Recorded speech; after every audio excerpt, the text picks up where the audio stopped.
This is WZRD Chicago 88.3 FM. And we have with us at WZRD Qasim Rashid. How do you pronounce your first name? Qasim, you got it. Qasim. Okay, Qasim Rashid. And it's okay. Is it okay for me to call you Qasim? That's perfect. Okay. Qasim is a candidate for the 11th Congressional District. Qasim, could you tell us what area is covered by the 11th District? Well, first of all, thank you for having me today. It's a privilege to be here with you. Thank you for coming. I've been on this campus many times before when I was a college student at North Central, and it's good to be back on WBRZ. The 11th District of Illinois, the Congressional District, covers basically the collared counties. It starts down in Lamont, Romeoville, Bolingbrook, comes up through Woodridge, Lisle, Naperville, covers Aurora, and then goes really far north and west. It covers Batavia, St. Charles, Geneva, goes up through Woodstock, through McHenry County, and then all the way west to Belvedere. So just think about the Chicagoland area and just a curve on the outskirts of it. And if you go to my website, QasimRashid.com, and scroll down, you can punch in your address and find out if you are in the district. And if you are, we'd love to have your support. Okay. But even if you're not, there is still much to learn from you. Absolutely. Okay. You advocate for a lot of things, especially for well, there are a lot of things, and then for healthcare, you mentioned on your website about ending enrollment periods for the ACA, right? Is that the Affordable Care Act? Is there anything else that you would want to end the enrollment periods for? And what are the implications for ending enrollment periods? Well, let me make sure we put that in context of what that means. I'm a staunch proponent of guaranteed universal health care. And right now, the reason why we have enrollment periods is because we have a for-profit model where insurance companies need to make their extra money before they can give us the health care that we need as a human right. And with the guaranteed universal healthcare model, what every developed country in the world has, you don't have this bureaucracy of enrollment periods. Healthcare is a human right. Think of it like water. Imagine if you had an enrollment period of when you could sign up to get water service at your house. It would seem ridiculous. And the same principle applies here, that healthcare is needed 24/7, 365. And the very idea that we have limited ourselves to these absurd enrollment periods denies people of the basic care that they need to live. And so under a universal healthcare model, we would do away with this bureaucracy and ensure that whenever people needed access to healthcare, they could get access to healthcare without having to jump through hoops or wait on a surgery, wait on dental treatment, wait on eye treatment, wait on reproductive healthcare. It's all nonsense. And it's all done to ensure for-profit insurance companies can make their extra $1 billion. Meanwhile, we are suffering in the United States with the highest infant mortality, highest maternal mortality, lowest life expectancy. All of this can go away if we treat healthcare as a human right instead of this, for-profit exploitation that it currently is in this country. Well, you hit the nail on the head over there. Is the for-profit exploitation. What could you do to stop that since they are so entrenched in the system? Well, first thing we need to do is elect people to Congress who will champion this right of guaranteed universal health care. My opponent, Bill Foster, has taken nearly $1 million from the for-profit health insurance companies, and he refuses to champion healthcare as a human right. In fact, he's voted repeatedly to repeal even the ACA, which is ironic because he voted for it, took hundreds of thousands from health insurance companies, and then voted repeatedly to repeal significant parts of the ACA. So one, electing people who champion this as a human right. Two, elect people who are people funded. I'm extraordinarily proud that our campaign is 100% people funded. And this is not a partisan issue. Democrats and Republicans alike, to the tune of more than 95% of Americans, want to elect people who don't take corporate money. Because Americans are not dumb.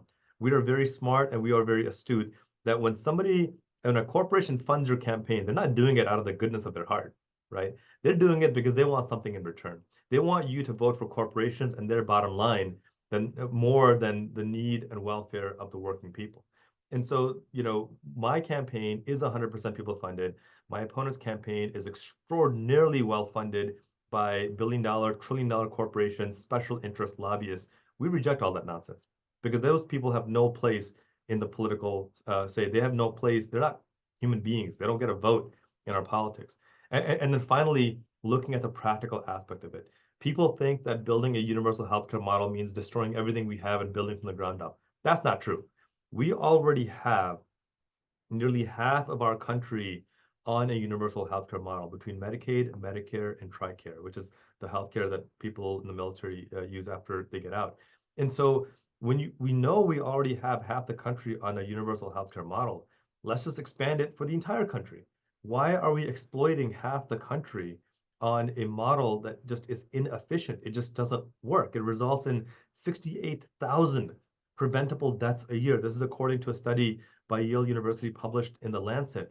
Why do we insist on this broken model that succeeds only in making insurance companies more money when we should be investing in a universal healthcare model that costs less, that provides longer life expectancy, that ensures zero medical debt, and gets us the care we need when we need, not when insurance corporations decide it's the right time. In other words, you're saying that if we get universal healthcare, we could do away with the copays. That's Yes. Yes. Yeah. No co-pays, no deductibles. This is not some pie in the sky idea. This has been done by dozens of developed countries in the world. Dozens. Yes, and then what about have you researched, has your team researched for the developed countries in the other parts of the world, are there the medical businesses, the insurance businesses, are they going bankrupt because they have universal healthcare? No, and I think that's the point, right? That even right now, when we look at how healthcare is provided through Medicaid and Medicare, through TRICARE, the difference is that instead of making profit the top issue is, are people getting the healthcare that they need? What's happening right now with the for-profit system is that they're allowed to make at least a 20% overhead. And then on other drugs like insulin, for example, look, insulin is needed by millions of Americans a year. It was, when it was discovered, the doctors who discovered it sold the patent for $1 each because they did not want it to be exploited. But right now, a year's supply of insulin costs about $70 to make, and it's sold at somewhere between $10,000 to $15,000. It is pure exploitation. Do you know how much it would cost in other developed countries? Well, we know that on a per capita basis, developed countries who provide guaranteed universal health care, they are spending less than half per capita on healthcare costs. I'm talking you combine everything. You talk about insulin, you talk about cancer treatment, AIDS treatment, and every medical treatment out there, they are consistently spending less than half per capita than we are in the United States. And here's the key thing. There's a great study done by the Kaiser Family Foundation. This is a nonprofit, nonpartisan media healthcare company that studies this stuff. You can go on their website and even plug in your information. But what they report is that right now the average family of four is spending 15 to 30% of their income on healthcare. 15 to 30%. If we went to a universal healthcare model, the average family of four would be spending 9%. Now, I'm not a mathematician, but I'm pretty sure 9% for full coverage is way better than 30% for partial coverage. I also heard that about 30% of income is going toward rent for a majority of Americans. If they're going to be using 30% of the rest of their income on medical costs, then what's there left? Absolutely. And then you add in transportation costs, you add in unexpected. I mean, look, right now, 62% of Americans are living paycheck to paycheck. And there's still food too, and tuition costs. There's food, there's tuition, there is, God forbid, your child wants to take swimming lessons. I mean, we've developed this economy that has resulted in such massive wealth and income inequality. And this is, look, when I was growing up in this area, we grew up in Section 8 housing. We grew up in housing insecure, food insecure. We grew up on welfare, food stamps. I've been working since I was 15 years old. And one of the reasons I'm running for Congress right now is because when I look back to the economic struggles that my family went through in the 1990s, wealth and income inequality is worse now than it was 30 years ago. Healthcare unaffordability is worse now than it was 30 years ago. The climate crisis is worse now than it was 30 years ago. And part of the reason is because politicians like my opponent are so well funded by corporations to do what corporations need them to do, want them to do, as opposed to passing legislation to do what the working people need to actually live and survive. And so my mantra, my commitment to voters is that a vote for me is a commitment that when we vote, every vote will be with working people in mind. Because I've been there. I know what it's like not to know how I'm going to make rent this month. I know what it's like not to know how I'm going to put gas in the car this week to get to work. And the fact that it's getting worse and worse is, to me, inexcusable. It's a crime against humanity that so many people are suffering when so few have such incredible wealth that we could address these issues. It's not that we suffer from a lack of resources, it's that we suffer from an excess of greed. And of course, the corporations are beholden to their stockholders. They want that dividend, want the That's right. prices to keep on rising. What about colleagues? Do you have what do you would if you win? Would you have enough people on your side to vote as you do, so that such legislation for universal healthcare would be able to pass? Is it an uphill battle? How hard is the struggle? It's definitely an uphill battle, but that's why it's worth it. And look, we know, poll after poll has shown, as divided as our country is, on things like guaranteed universal health care, there's consistently 70% support or more on a nationwide. Republican, independent, Democrat, libertarian, vegetarian, I don't care what your political party is, people want and recognize the need for guaranteed universal health care. And here's the analogy I give. If somebody ran for president and they won 70% of the vote, we would all agree that's a landslide victory. We would call that a mandate, that President so and so has a mandate from the American people. They trust that person to go forth and conquer, um, democratically speaking. On universal health care, the fact that 70% of Americans recognize the need for it, but there isn't a political power to make it happen, shows there's a severe disconnection from those who are in power and those who are electing people in power. And the reason why there's a disconnection, again, it goes back to corporate money in politics. These corporations are not moral actors.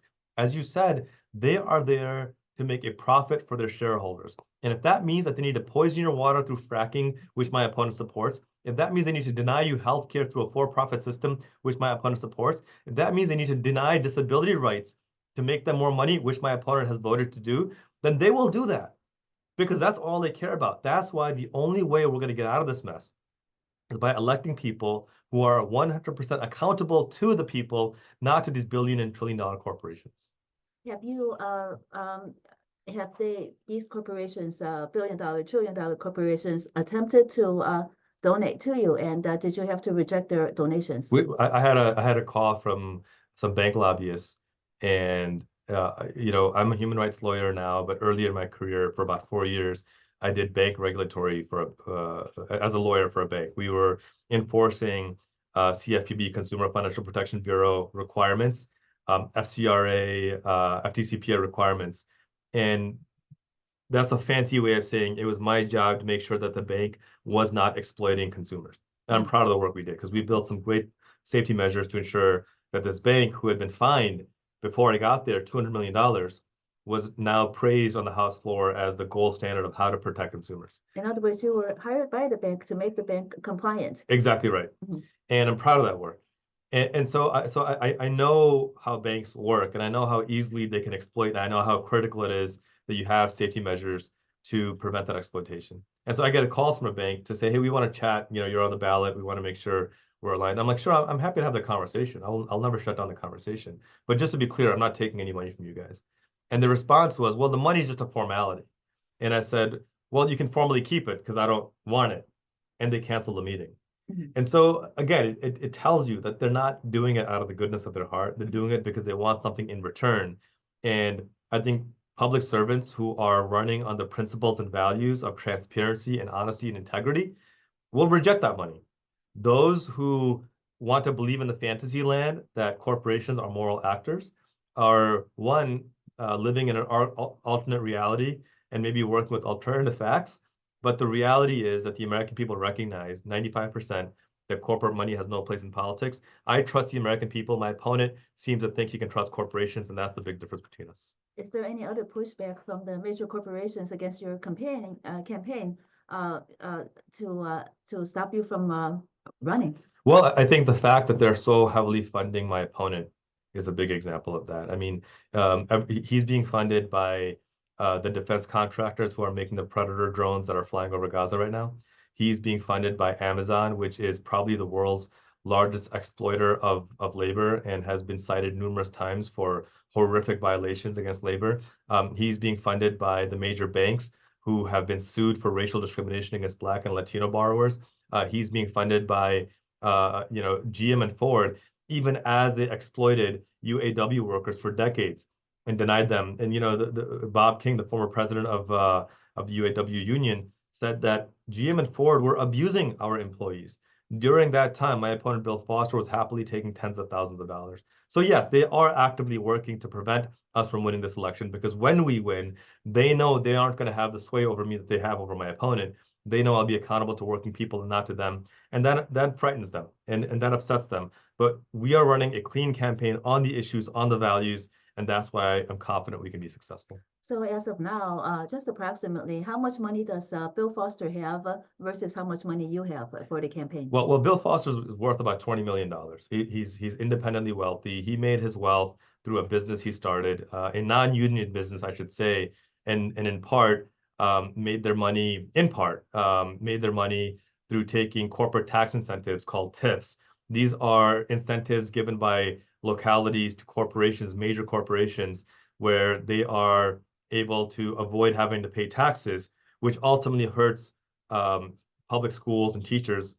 That's how he made his money, unfortunately.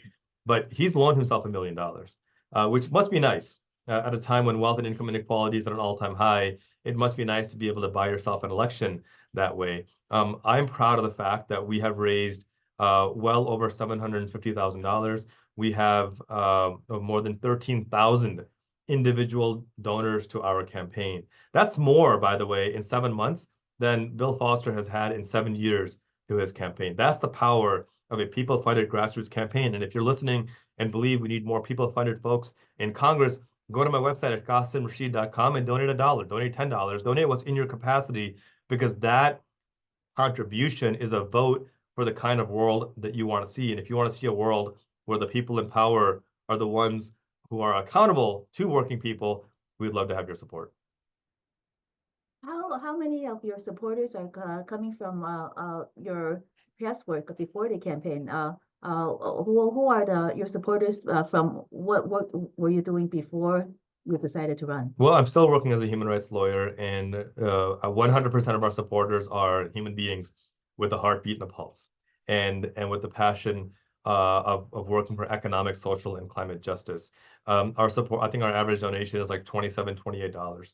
It's a very small amount. Now, we're fortunate to have people of means who've sent in the max donation of $3,300, and we're grateful for them immensely. But the fact remains that our funding and financing is fully transparent. It is 100% people, 0% corporations and special interests, and that's the way it's going to remain. Are there nonprofits whom that you have worked with that are supporting you, and then there are donors from those nonprofits that are helping you? Well, nonprofits cannot contribute to political campaigns because they're nonprofits. I'm talking about the people. Yeah, but individuals, individuals. Look, I worked in the nonprofit sector for about 15 years in a pro bono and formal capacity. Even right now, I'm the executive director of a nonprofit, Doctors for Fertility. This is the nonprofit that works on expanding abortion and reproductive health access nationwide. Now, DFF is separate from my campaign. They're not affiliated. They're not endorsing. They cannot. But obviously, with the network in their individual capacities, people are, of course, supportive. Mm-hmm. And I'll say to the young people out there, this election is really a mandate on what the future of this country is going to hold. And you hold so much power. I mean, young people, when you look at the history of this country, whether it was Dr. King at 26 leading the Montgomery bus boycott, or Malcolm X at 29 leading the nation as their spokesperson, or Fred Hampton at 22 building this racial unity between Black, Latino, white, Indigenous, whether it was Claudette Colvin at 19, or Irene Morgan at 15, refusing to get up. I mean, young people have been the champions. Robert Smalls at 22 leading the Union Army. young people have led the way in every difficult time in this nation. And I want young people to go out there and vote and get your friends involved and engaged, because we can flip every election out there if we get involved. What did you do as a young person that stands out? I think one of my most proudest moments is I was a senior in college at UIC. I was, 22, maybe 22 or 23, and Hurricane Katrina hit. And there's an organization I've worked with for more than 2 decades now called Humanity First that works on disaster relief. And Humanity First put out a call that we need volunteers to go down to Louisiana to help Katrina victims. 1,800 people have been killed, tens of thousands have been displaced. It was devastating. We remember it very well. And I was in my senior year midterms at UIC. I was taking a full load of classes while working full time. And I emailed all my professors and said, hey, I need to take 2 weeks off, skip my midterms to go down to Louisiana to help Katrina refugees. And every single one emailed me back and said, you're out of your mind. You're a graduating senior. No. And I was pretty beat down and content that I wasn't going to go until my last professor emailed me. And his email was the harshest. He sent me a long email and he closed it up by saying that you are a graduating senior and you need to get your long-term priorities straight. And ended by saying that if you go, you will fail your class and you will not be able to graduate college. But that line that he said, that you need to get your long-term priorities straight, struck with me. I couldn't get out of my head. And I said to myself, in 20 years, I'm not going to remember what this class was. I'm not going to remember what grade I got. I'm not going to remember if I had to wait another semester to graduate. But I am going to remember that when nearly 2,000 of my fellow Americans died in a preventable atrocity because of climate change, I stayed home. And so without telling my professors, I got in my beat up 1993 Nissan 240 hatchback and drove down to Louisiana for 2 weeks to provide support to Korean refugees. And I worked with people who had lost their loved ones, people who had lost their pets, people who had lost their homes, people who had lost everything. But to me, it's something I cherish to this day, because my long-term priority was, what am I going to do to serve humanity when humanity needs support? Because that's why we're here, right? Muhammad Ali said, service to others is the rent you pay for your time here on earth. And I'm just trying to pay my rent. And so I come back after 2 weeks and I walk into class and every professor is furious because I skipped out. But remarkably, every single one allowed me to make up the midterm. Every single one allowed me to graduate. And the one professor who told me I would definitely fail gave me an A and later wrote my letter of recommendation to law school. So my message is, don't, it's not that risk failing college. That's not takeaway. The message is, know what your long-term priorities are and recognize that whatever you're doing now is how you're going to set your pattern of behavior long-term. And if you truly want to be consequential and effective, it's never too late to start now. Your professors must have seen in you your resolve, and then also, were you a good student in all those classes earlier? I was actually a really good student in junior high and high school. My grades suffered immensely in college because I was working full time while taking a full load of classes. But it was still good enough to get me into a great law school where I did fairly well and graduated with honors. And I say that not as a brag, but more as a reflection of the amazing teachers that I've had. My amazing wife Aisha of almost 17 years now. I'm very lucky. I've always said, if I've accomplished anything in life, which I don't think is much yet, it's because I've had phenomenal teachers and phenomenal support around me. It's not something I can pat myself on the back for. It is something I can point to the teachers and mentors I've had who've lifted me up and guided me at really difficult times in my life. And you were working full-time in law school as well? Second and third year I started working. Yeah, absolutely. Okay, so what you were talking about some mentors and some professors that really supported you. In what way did they support you to how did they guide you to think the way you do now? I think one of the biggest things that I can point to, my parents infused in me at a very early age this aspect of service to humanity. When we immigrated to the Chicagoland area back in 1988, when I was 5 years old, my parents got us involved in community activism, community organizing in different ways. We're talking, setting up food drives and soup kitchens, adopt a highway cleanups, community cleanup events. Did your parents explain why this is important? Well, for them, it was twofold. One, from the Islamic faith perspective, your top responsibility is service to humanity. Even more important than worship is your service to humanity. And it's something this is, I think, germane across all faiths, right? Faith without works is dead. And so for us, exemplifying our faith meant, how do we serve humanity indiscriminately, right? Whether they're black, white, purple, orange, yellow, whether they're of faith or no faith, gay, straight, it was irrelevant. to the fact that every human being has dignity and you provide service to humanity irrespective of that. So that was the first aspect of it. The second part of it was, hey, you're an American now. And part of being an American means being committed to the social fabric of your community and being engaged genuinely and sincerely. And so from a very early get-go, if there was anything indoctrinated in us, it was this point that your responsibility as a citizen, your responsibility as a neighbor is what are you doing to help make life around of others around you better today than it was yesterday. And as long as that's your focus, if that's your North Star, the rest of it will fall into place. And throughout my childhood, I had amazing teachers, everyone from my ESL teacher, Mrs. Voss, English as a second language teacher, Mrs. Voss, to my high school cross country coach, Andy Prus, to my professors in law school, Dr. Jonathan Stubbs, Dr. Aziz Al-Hibri, Tim Kaine, who's now a senator from Virginia. You know, I've been extraordinarily blessed to have phenomenal mentors and teachers guide me and continue to guide me. And I think that's made all the difference in the world. Well, you mentioned that they continue to guide you. Did you, what happened so that you asked for their advice? What quandary were you in?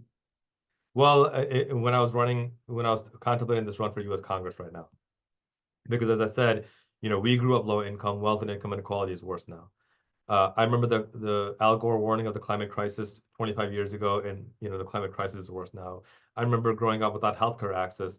You know, my daughter has an incurable autoimmune disease that insurance won't cover, and so this is a reality for millions of families right now.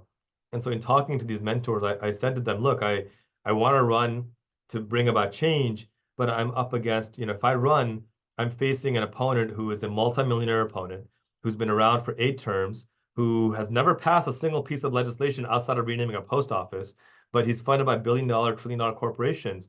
What do you think I should do?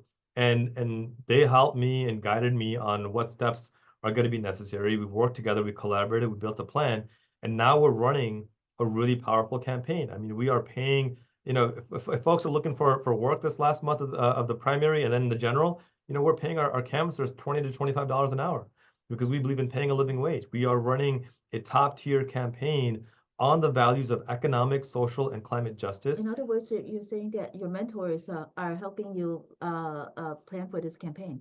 Not only plan for this campaign, but help us get the resources to be successful in this campaign. We've built an amazing network, a coalition of people across faith, age, race, gender. Can you tell us some of those mentors, who they are?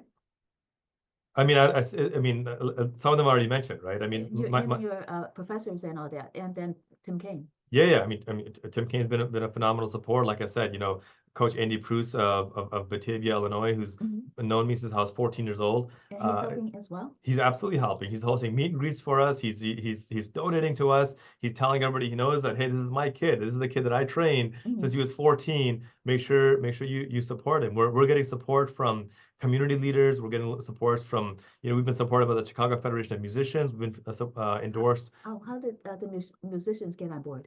Well, because the Chicago Federation of Musicians is the largest union for musicians in the Chicagoland area, and they endorsed us because they saw that our campaign doesn't just talk about economic justice. We walk the walk. Unlike my opponent, we don't take money from corporations. Unlike my opponent, we don't take money from anti-union organizations. What other way did you walk the walk besides not taking donations from the corporations? Well, I think as a human rights lawyer, I've been working on supporting survivors of domestic and sexual violence for 15 years now. During the Afghan withdrawal, I worked with about 50 families to help them get residency here in the United States. When the Turkey earthquake happened last year, I flew to Turkey for 10 days and supported on-the-ground support Turkey victims. When the Lahaina fires happened last summer, I paused my campaign and flew out to Hawaii for a week in Lahaina, where the fire happened, to provide pro bono legal aid to fire victims.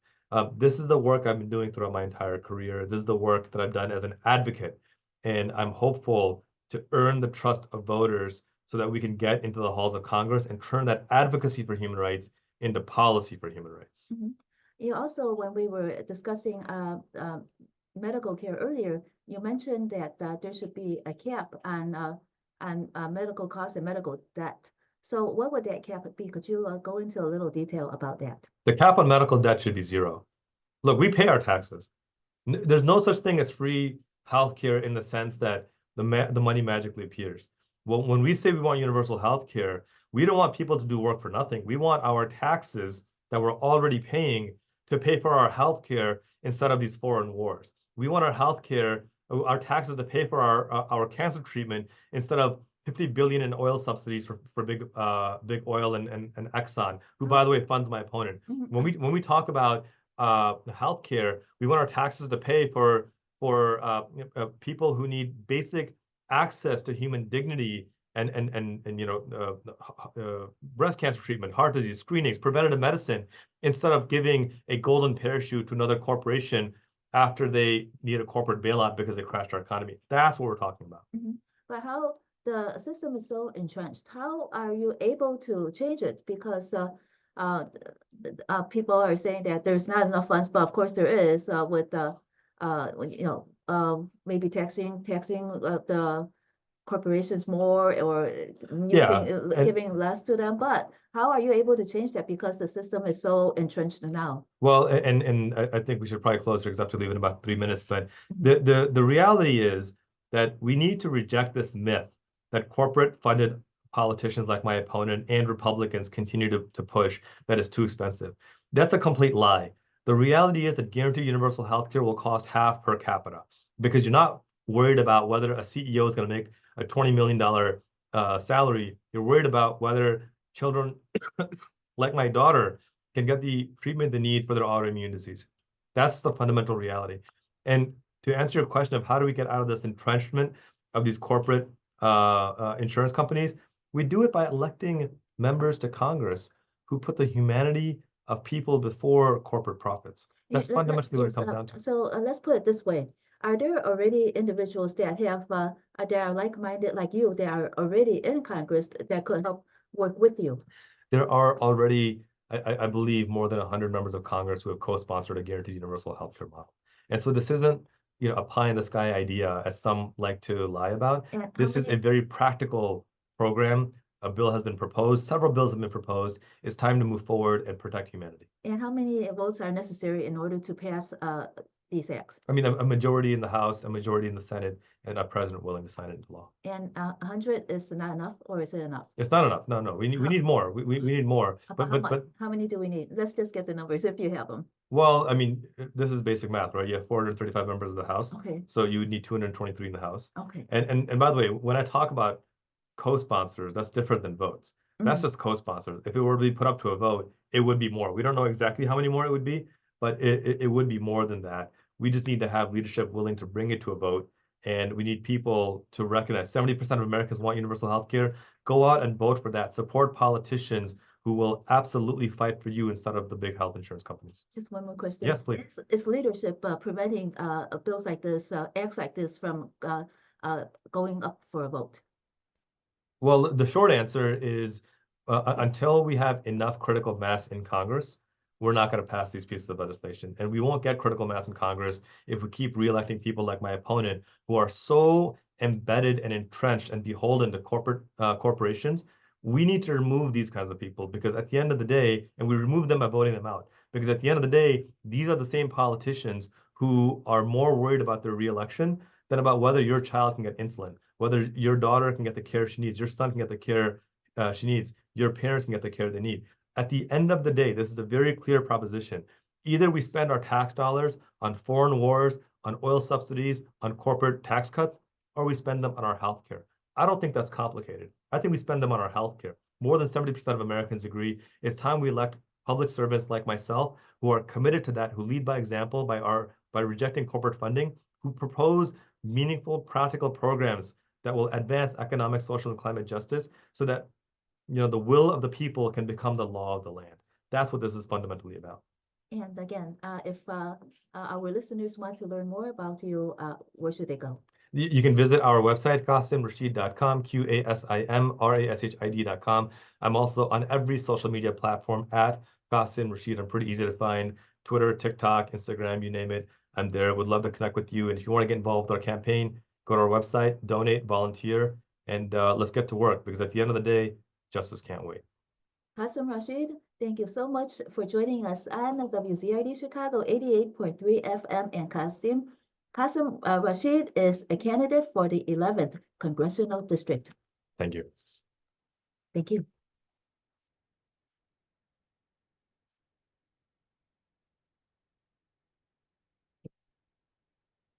Very good. Did you enjoy that? That was fantastic. Very rapid fire. I loved it. I Thank loved you. it. Do you want me to walk you back out? Do you? No,